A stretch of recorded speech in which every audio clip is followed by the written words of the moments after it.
सच्ची डरावनी कहानी, वापसी का रास्ता, जंगल की पुकार। गर्मियों की छुट्टियां थीं। दिल्ली के 3 दोस्त राज, विवेक और अरमान पहाड़ों की सैर पर निकले। सोशल मीडिया पर एक गांव देखा था, घनियाल, जहां टूरिस्ट कम आते थे, मगर प्रकृति बहुत खूबसूरत थी। वो तीनों बाइक से निकले। रास्ता लंबा था लेकिन मस्ती भरा। हंसी, गाने और पहाड़ों का रोमांच। दोपहर में वे गांव पहुंचे। गांव छोटा था, मुश्किल से 20-25 घर। लोग सीधे मगर अजीब सी चिंता उनके चेहरे पर। एक बूढ़ा बाबा जो गांव के बाहर मंदिर के पास बैठा था, बोला, जंगल देखने जाना हो तो सुबह जाना, सूरज ढले बाद वहां कुछ और रहता है।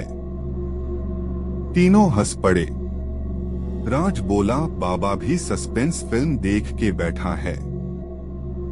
शाम के करीब 5:30 बजे सूरज धीरे धीरे ढलने लगा।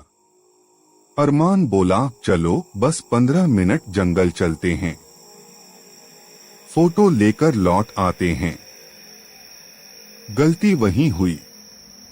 जैसे ही वे जंगल में घुसे, रास्ता शुरू में साफ था।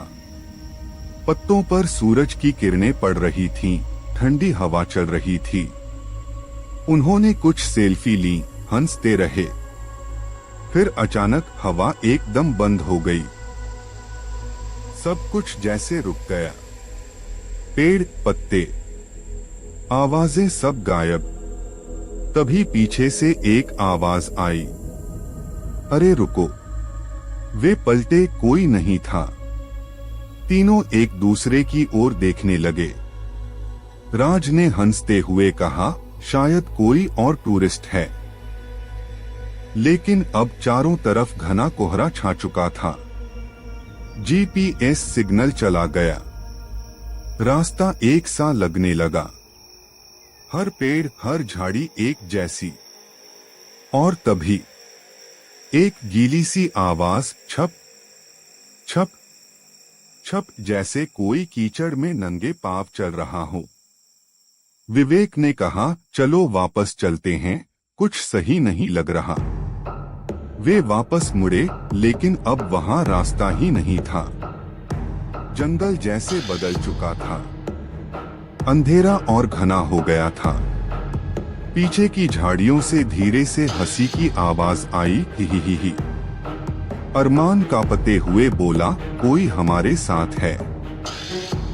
राज ने मोबाइल की टॉर्च ऑन की, मगर रोशनी बहुत कम दिख रही थी, जैसे टॉर्च भी डर रही हो। अचानक एक काली परछाई सामने से गुजर गई, बहुत तेज।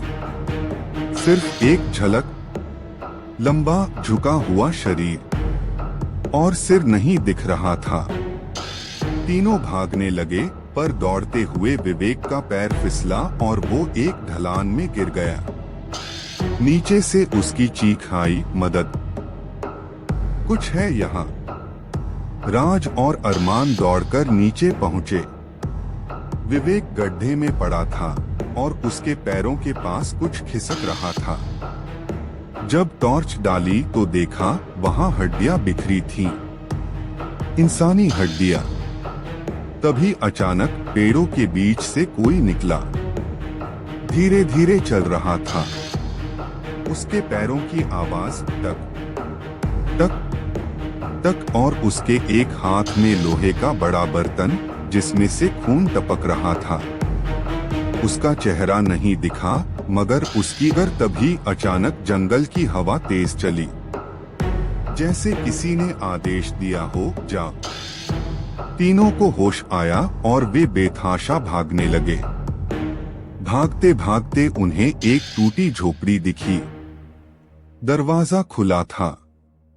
जैसे ही अंदर घुसे, दरवाजा अपने आप धड़ाम से बंद हो गया। भीतर दीवारों पर लाल रंग से लिखा था, वो तुम्हें नहीं जाने देगा जब तक तुम अपनी गलती नहीं मानते।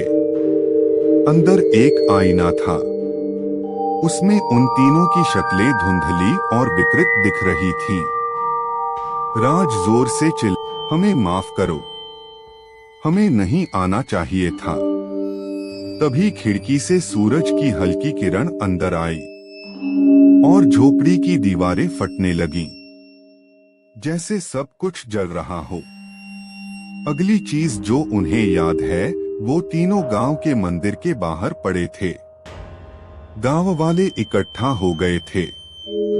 बाबा मुस्कराए नहीं, सिर्फ बोले, तुम लौट आए, मगर जो देखा वो जिंदगी भर पीछा नहीं छोड़ेगा।